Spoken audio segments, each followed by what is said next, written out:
Bonjour à tous, et bienvenue à nouveau sur Amour and Vengeance. Nous avons une toute nouvelle histoire à partager avec vous. N'oubliez pas de liker cette vidéo et de vous abonner. Commençons. Ma fiancée a invité ma sœur, qui a détruit ma vie. À notre mariage, sans m'en parler, alors j'ai tout annulé. Et elle n'a jamais vu ce qui a suivi. Je m'appelle Bruno. J'ai 31 ans. Et il y a 6 mois, je me suis fiancé à ma petite amie, Lille.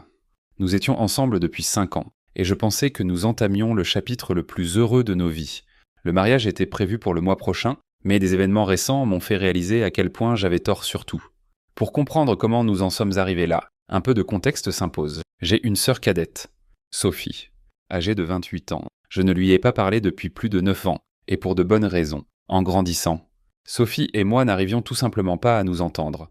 Nos parents ont essayé de nous forcer à avoir une relation fraternelle idéale, mais nous ne faisions que nous heurter. Sophie était d'une compétitivité acharnée, cherchant constamment à me surpasser de toutes les manières possibles.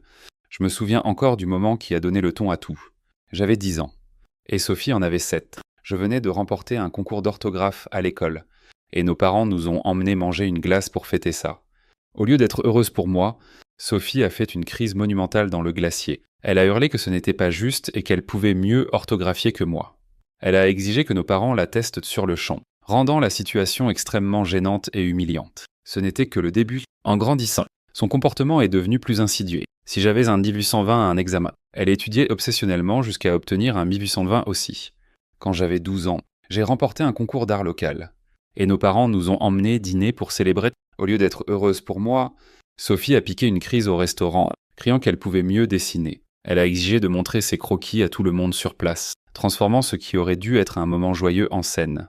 Ce n'est qu'un exemple. Ce comportement a défini notre enfance. Si je rejoignais l'équipe de basket, Soda, elle se passionnait pour le basket. Quand j'ai montré de l'intérêt pour une fille au lycée, Sophie faisait tout pour devenir sa meilleure amie ou flirter avec elle nonchalamment. C'était exaspérant. Ma maison, qui aurait dû être mon refuge, ressemblait à une compétition constante. Nos parents ont tout essayé pour nous aider à trouver un terrain d'entente. Ils nous ont même inscrits à une thérapie familiale quand j'avais 16 ans et Sophie 13.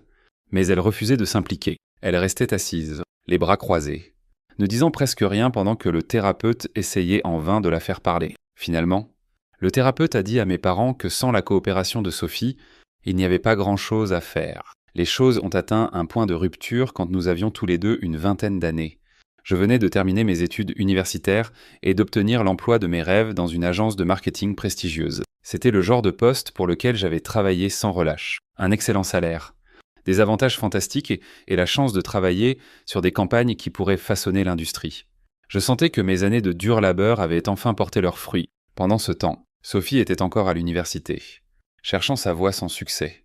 Elle avait changé de filière au moins 4 fois et était au bord de la mise à l'épreuve académique, peinant à respecter les délais et à trouver une direction. Quand j'ai annoncé la nouvelle de mon offre d'emploi lors d'un dîner familial, je m'attendais au moins à un félicitation poli.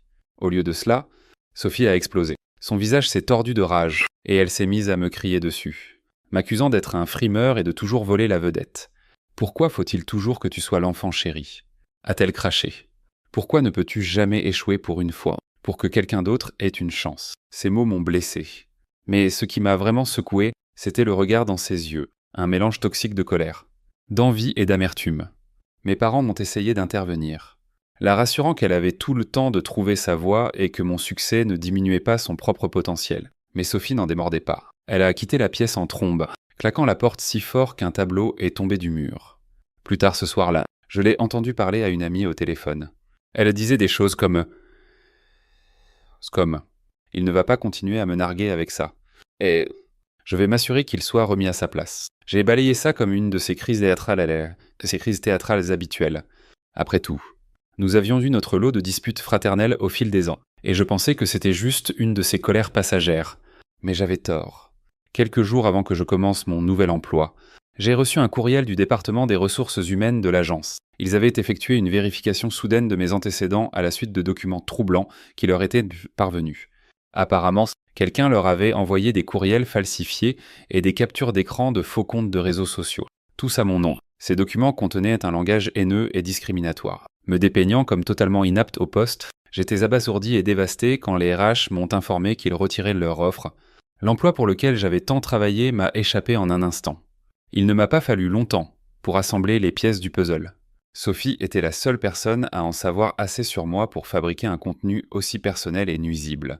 Quand je l'ai confrontée, elle a d'abord joué l'innocente, repoussant mes accusations avec un sourire glacial. Mais quand j'ai insisté, sa façade s'est fissurée. Peut-être que tu mérites de savoir ce que ça fait pour une fois. A-t-elle fini par dire, sa voix tremblante de colère, tu as toujours été le préféré, celui que tout le monde admire. Il est temps que tu goûtes à l'échec. Ces mots m'ont laissé sans voix. Ma propre sœur avait délibérément saboté mon avenir par jalousie et méchanceté. Ce n'était pas seulement une trahison. C'était une déclaration de guerre. Mais ensuite, elle s'est effondrée et a tout avoué. Elle avait créé les faux comptes, falsifié les courriels et détruit ma réputation. Tout ça parce qu'elle voulait que j'échoue à quelque chose. Il y avait une sorte de fierté tordue dans sa voix, comme si elle avait enfin gagné une compétition perverse. J'étais anéanti. Cela allait au-delà de la rivalité fraternelle. C'était un acte de sabotage délibéré de la part de ma propre chair et de mon propre sang. Je lui ai dit que je ne voulais plus jamais la voir ni lui parler, et je suis sorti de la maison. Ce jour-là, j'ai dormi sur le canapé d'un ami pendant que j'essayais de ramasser les morceaux de ma vie. Au cours des années suivantes, j'ai coupé tout contact avec Sophie. Mes parents la voyaient encore de temps en temps. Mais ils savaient qu'il ne fallait pas en parler devant moi. Reconstruire ma carrière a été une bataille difficile. J'ai dû commencer par un emploi moins bien payé et remonter la pente. Mais j'y suis finalement arrivé. Maintenant, j'ai un excellent travail. Des amis qui me soutiennent. Jusqu'à récemment. J'avais Lila. Quand j'ai rencontré Lila il y a 5 ans, j'avais l'impression que tout se mettait enfin en place. Elle était gentille, drôle et compréhensive. Lors de notre 4e rendez-vous, je lui ai tout raconté sur Sophie. Elle a écouté et compati, disant que les relations familiales pouvaient être compliquées et qu'elle respectait ma décision de couper les ponts. J'ai été très clair sur une chose. Sophie ne devait pas faire partie de ma vie, encore moins à mon mariage, au début. Lila semblait comprendre, mais à mesure que nous avancions dans la planification du mariage, les choses ont commencé à changer. Elle revenait sans cesse sur Sophie, suggérant qu'il était peut-être temps de pardonner et d'oublier. À chaque fois, je mettais fin à la discussion.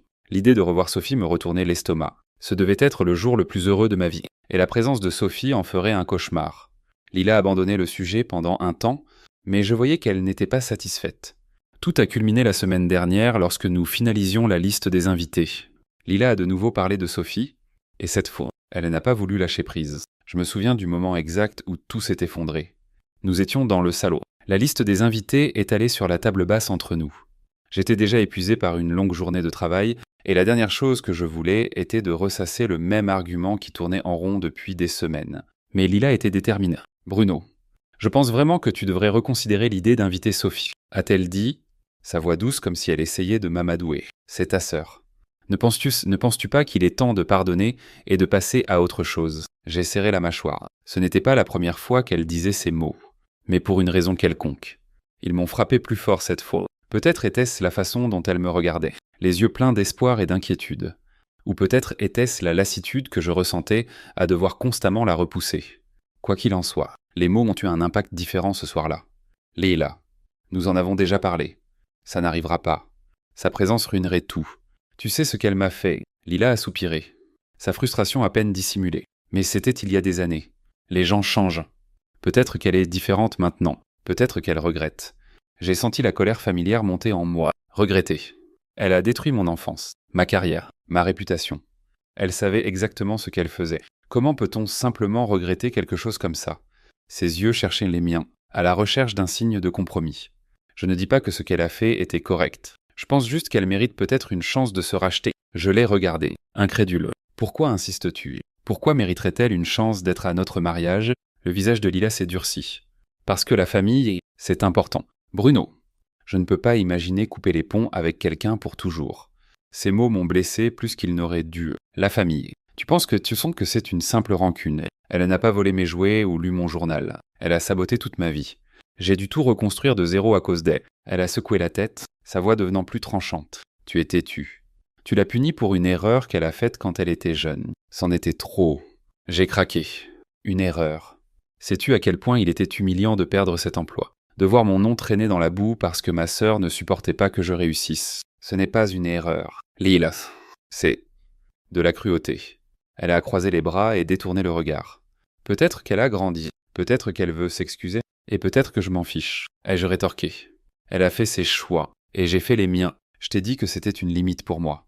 Si tu ne peux pas respecter ça, Peut-être qu'on ne devrait pas se marier. Les yeux de Lila se sont écarquillés de choc. Je pouvais voir la douleur se répandre sur son visage comme une ombre. Tu dis ça sérieusement à cause de ça? A-t-elle dit. J'ai répondu. Oui, parce que ce n'est pas juste ça. C'est une question de confiance. Tu es censé être de mon côté. Lila, tu savais à quel point c'était important pour moi. Et tu continues à insister. Nous sommes restés assis en silence, le poids de mes mots planant dans l'air. Je sentais mon cœur battre. Chaque battement me rappelant douloureusement à quel point nous étions loin du couple heureux que nous étions il y a quelques mois. Lila a murmuré. Je pensais que tu comprendrais. Je pensais que l'amour signifiait le pardon. J'ai secoué la tête, ma voix à peine audible. L'amour signifie aussi le respect. Et je ne peux pas respecter quelqu'un qui ne respecte pas mes limites. Elle n'a rien dit après ça. Elle est restée assise là, les yeux brillants de larmes retenues. Après ce qui m'a semblé une éternité. Elle s'est levée et est sortie de la pièce. Je suis resté seul, regardant la liste des invités. Les noms se brouillant alors que ma vision devenait floue. Le lendemain, l'atmosphère était tendue. Lila me parlait à peine. Et quand elle le faisait, c'était avec des phrases courtes et polies. Je ne pouvais pas le supporter. Cette version froide et distante d'elle était pire que n'importe quelle dispute bruyante. On aurait dit qu'un mur s'était dressé entre nous, et aucun de nous ne savait comment le démolir. Je me disais que ça passerait. Nous nous aimions. Nous avions traversé tant de choses ensemble. Sûrement. Ce n'était qu'une période difficile. Mais au fond, je savais que quelque chose avait changé. La confiance s'était fissurée, et une fois que cela arrive, il est difficile de recoller les morceaux. Une semaine plus tard, tout a explosé. Je rentrais tard du travail, épuisé et vidé.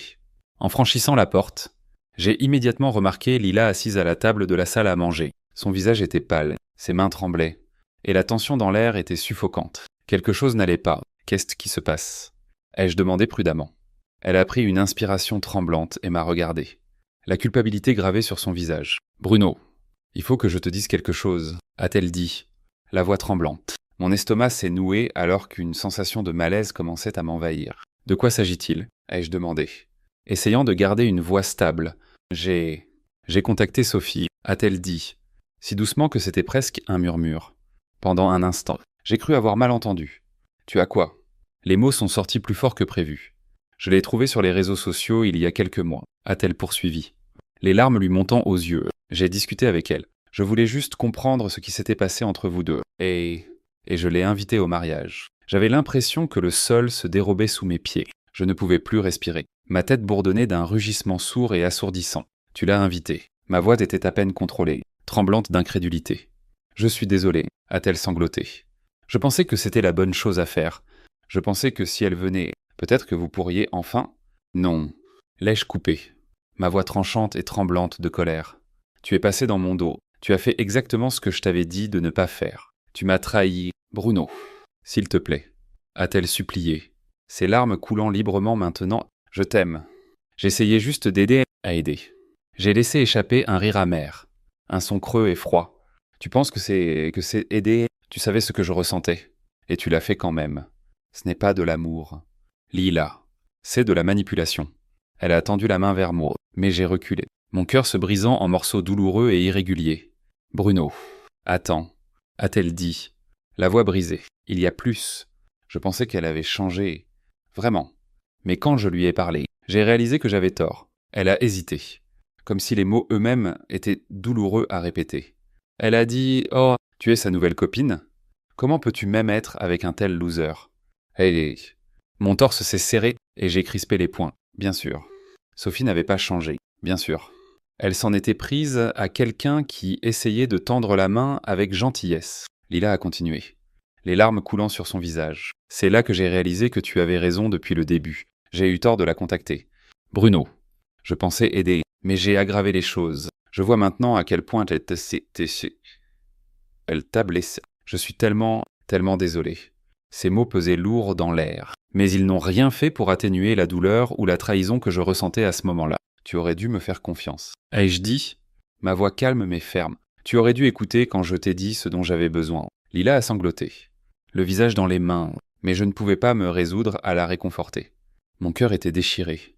Et tout ce à quoi je pouvais penser, c'était que la personne en qui j'avais le plus confiance m'avait trahi, pensant qu'elle en savait plus que moi. Si tu ne peux pas me respecter assez pour faire confiance à mon jugement, alors il ne nous reste rien, ai-je dit. Elle a crié. Ne dis pas ça, on peut arranger ça. J'ai secoué la tête, la douleur trop écrasante pour être contenue. Non. Lila, tu as brisé ma confiance, et sans confiance. Il n'y a rien à réparer. Je me suis retourné et je suis parti. Chaque pas plus lourd que le précédent. L'air entre nous semblait définitif. Comme une porte qui se referme sur la vie que nous avions construite ensemble. Je savais que c'était fini. Et ça faisait plus mal que je ne pourrais jamais l'exprimer. Le silence dans notre appartement était suffocant après la dispute. J'ai passé la nuit dans la chambre d'amis, fixant le plafond, rejouant chaque mot que nous avions échangé. Mon esprit était comme une tempête dont je ne pouvais pas m'échapper.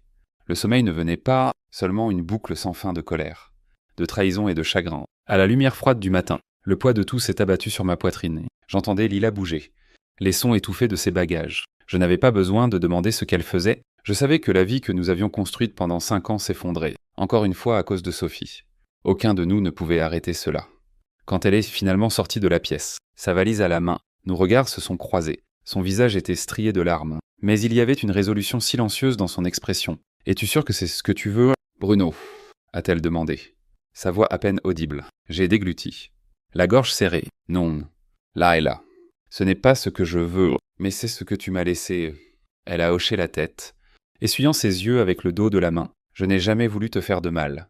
Je sais. » Ai-je dit, ma voix se brisant. « Mais ça ne change rien à ce que tu as fait. » Nous sommes restés là un moment. L'air entre nous lourd de tout ce qui restait non dit. Puis elle s'est retournée et est sortie par la porte. Le bruit de la porte se refermant derrière elle était une finalité pour laquelle je n'étais pas prêt. Je me suis effondré sur le canapé, l'emptiness de l'appartement m'écrasant. On aurait dit que les murs se refermaient sur moi, le silence assourdissant dans sa finalité.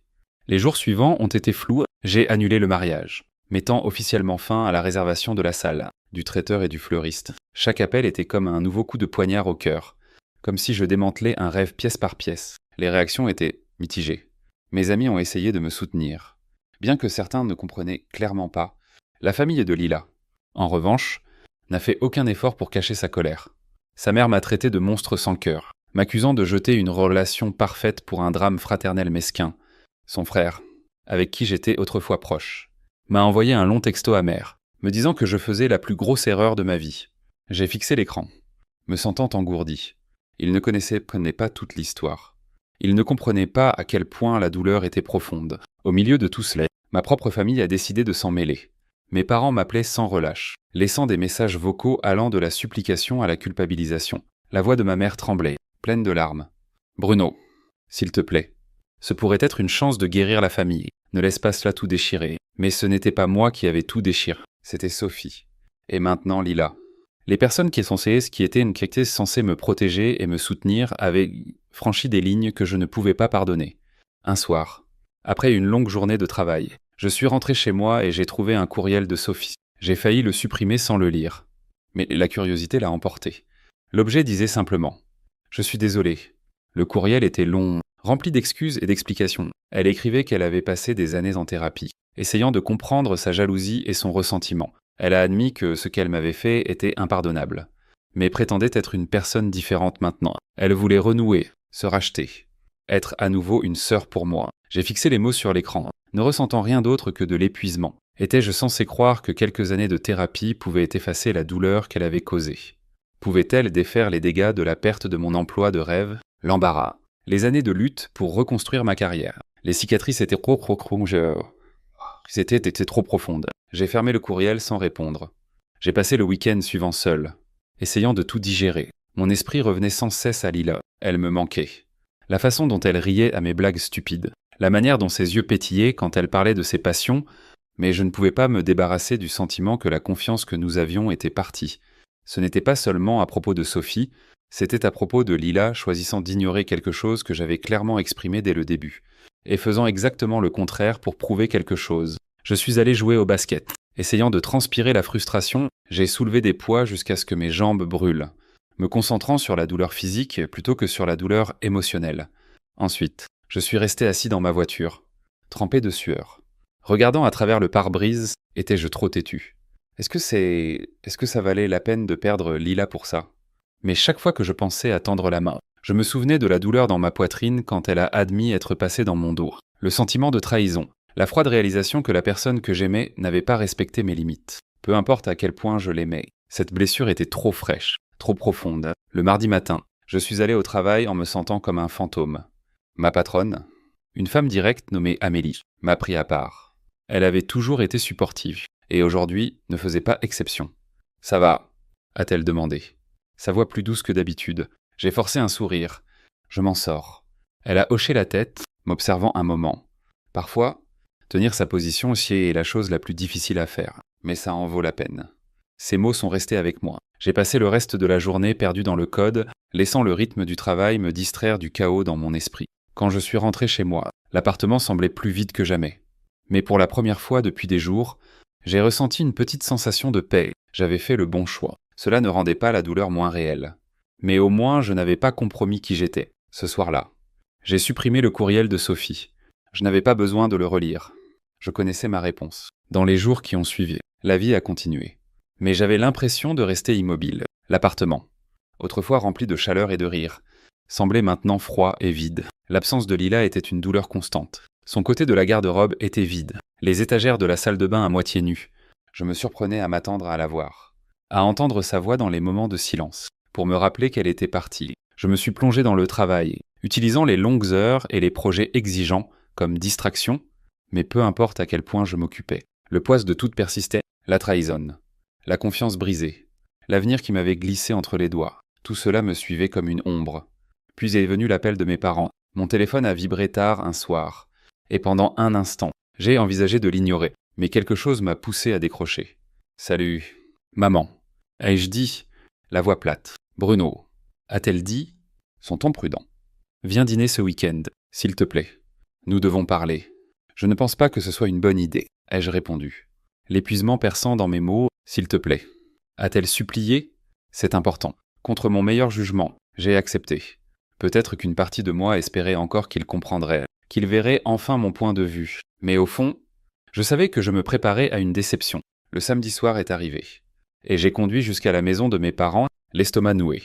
Les souvenirs de la maison de mon enfance semblaient différents maintenant, teintés d'une tristesse que je ne pouvais pas secouer. En montant les marches, j'ai pris une profonde inspiration, me préparant. La porte s'est ouverte. Et ma mère m'a accueilli avec un sourire forcé. « Je suis tellement contente que tu sois venue », a-t-elle dit doucement, me serrant dans ses bras dans un geste qui ressemblait plus à une supplication qu'à du réconfort. Je suis entré et j'ai immédiatement senti que quelque chose n'allait pas. L'air était lourd, comme si une tempête allait éclater. Et puis je l'ai vue, Sophie, assise à la table de la salle à manger. Ses yeux ont croisé les miens, grands ouverts avec quelque chose qui ressemblait presque à du regret. Une vague de colère froide m'a traversé. Qu'est-ce qu'elle fait ? Ai-je exigé ? La voix tremblante. « Bruno, s'il te plaît, » a dit mon père. L'expression douloureuse. « Nous voulons juste vous aider à faire la paix. Qu'est-ce qui ne va pas avec tout le monde ? Vous avez fait ça dans mon dos. » Ai-je dit, la trahison me frappant comme un coup de poing dans l'estomac. Vous m'avez tendu une embuscade. Les yeux de ma mère se sont remplis de larmes. Nous pensions que si vous parliez, vous pourriez enfin guérir. J'ai secoué la tête, les mains serrées en poing. Vous ne comprenez pas. Vous n'avez jamais compris. Bruno, attends, a dit Sophie, la voix tremblante. Je veux juste m'excuser. Ces mots sont tombés sur moi comme un bruit vide. Je me suis tourné vers mes parents, l'amertume montant dans ma gorge. Vous essayez encore de réparer quelque chose de cassé au-delà de toute réparation. Vous ne pouvez pas forcer ça. La voix de mon père s'est brisée. Nous voulons juste récupérer notre famille. C'est votre famille maintenant, ai-je dit. La voix dure, où la confiance n'a pas d'importance, où la trahison est balayée sous le tapis. Je me suis dirigé vers la porte, le poids de la finalité lourd sur mes épaules. Je vous ai dit où je me tenais. Si vous ne pouvez pas respecter ça, je ne sais plus quoi dire. Je suis sorti, mon cœur battant dans mes oreilles. Les sanglots de ma mère m'ont suivi dans l'escalier, mais je n'ai pas regardé en arrière. L'air froid de la nuit a frappé mon visage. Et pour la première fois depuis longtemps, je me suis senti lucide. Les lignes avaient été tracées. Je n'avais pas franchi les leurs, et je ne les laisserai pas franchir les miennes. Ce soir-là, je suis resté longtemps dans ma voiture avant de rentrer chez moi. Mon téléphone vibrait de messages de mes parents, de Sophie, même de Lila. Elle avait probablement parlé de ça. Je les ai tous ignorés. Je n'étais pas prêt à répondre, à m'expliquer encore, à justifier ma douleur. J'en avais assez fait. Quand je suis enfin rentré chez moi, l'emptiness de l'appartement ne semblait plus suffocante, mais plutôt comme un espace où je pouvais respirer. J'étais fatigué de m'accrocher à des relations qui me faisaient du mal, d'essayer d'assembler des pièces qui ne correspondaient plus. J'ai passé les jours suivants dans une réflexion silencieuse. Je savais que j'avais brûlé des ponts qui ne pouvaient pas être reconstruits. Mais il y avait aussi une étrange sensation de liberté là-dedans. Je ne portais plus le poids des attentes des autres. Je n'étais pas obligé de pardonner à quelqu'un qui ne l'avait pas mérité. Un soir, j'ai décidé de retrouver des amis. Ils s'inquiétaient pour moi, et j'ai pensé qu'il était temps de sortir de l'ombre. Nous sommes allés dans un petit bar en centre-ville, le genre d'endroit où la musique était douce et la conversation pouvait couler. En sirotant mon verre et en écoutant leurs rires, j'ai réalisé à quel point je m'étais isolé. Le monde ne s'était pas arrêté parce que mes fiançailles avaient pris fin. La vie continuait, et moi aussi. Plus tard dans la soirée, en partant, mon ami Samuel m'a tapé sur l'épaule. « Tu as fait le bon choix. Mec », a-t-il dit, « il faut du courage pour défendre ses positions. » J'ai hoché la tête, un petit sourire se formant. Pour la première fois, je l'ai cru. Tenir ma position m'avait coûté... Mais me perdre m'aurait coûté plus. Le lendemain matin, je suis allé me promener le long de la plage. Les vagues clapotaient doucement sur le rivage, et le soleil matinal se reflétait sur l'eau en teintes dorées scintillantes. J'ai pris une profonde inspiration, laissant l'air salé de la mer remplir mes poumons. Il y avait encore de la douleur, encore de la perte, mais il y avait aussi de l'espoir. J'étais enfin libre de construire une vie où mes limites étaient respectées, où je n'avais pas à compromettre ma paix pour répondre à l'idée que quelqu'un d'autre se faisait de la famille. Je ne savais pas ce que l'avenir me réservait. Mais pour la première fois depuis longtemps, ça m'allait, un pas à la fois. Je trouverai ma voie. Les jours se sont étirés en semaines. Et la vie s'est installée dans un nouveau rythme. Je n'étais pas la même personne qu'avant la rupture, mais je commençais à me sentir plus ancré. Il y avait une étrange paix dans le silence, dans la simplicité de me concentrer sur moi-même. J'avais l'impression de reconstruire lentement les fondations de ma vie, pas pour quelqu'un d'autre, juste pour moi. J'ai passé plus de temps avec des amis, des gens qui m'acceptaient pour ce que j'étais. Nous avons exploré des sentiers cachés à travers les falaises côtières. Nous nous sommes assis autour de feux de camp lors des soirées fraîches, et nous avons partagé des histoires qui me rappelaient ce que signifiait une vraie connexion. Ces amitiés étaient honnêtes, non entachées par les attentes ou la trahison. Elles m'ont donné la force de continuer à avancer. Au travail, les choses étaient stables. Je me suis plongé dans des projets, relevant des défis qui me poussaient à grandir. Ma patronne, Denise, a remarqué le changement en moi, un jour. Elle m'a pris à part après une réunion. « Tu fais du super boulot. Bruno », a-t-elle dit, un sourire sur le visage. « Je vois la concentration en toi. Continue comme ça. » J'ai hoché la tête, ressentant une étincelle de fierté. Ces mots m'ont rappelé que malgré tout, j'étais toujours capable, toujours motivé. Mon passé ne m'avait pas brisé. Il m'avait forgé en quelque chose de plus fort. Un week-end. J'ai décidé de ranger l'appartement. Il était temps de laisser partir les choses qui me liaient à ce qui était autrefois. En fouillant dans les tiroirs et les placards, j'ai trouvé des vestiges de ma relation avec Lila. Une boucle d'oreille égarée. Un ticket de cinéma usé. Une liste de courses à moitié écrite de sa main. Chaque objet portait un souvenir. Un éclat de ce que nous avions. Mais au lieu de me noyer dans la nostalgie, j'ai laissé chacun partir. Je les ai placés dans une boîte. L'échelée est mise de côté. Laisser aller ne signifiait pas oublier. Cela signifiait choisir d'avancer sans le poids de ce qui aurait pu être. L'appartement semblait différent, plus propre, plus léger. C'était enfin mon espace. J'ai réarrangé les meubles, ajouté quelques plantes et accroché de nouvelles œuvres d'art. Ces petits changements ont fait une grande différence. L'espace reflétait maintenant qui j'étais, pas qui j'avais été.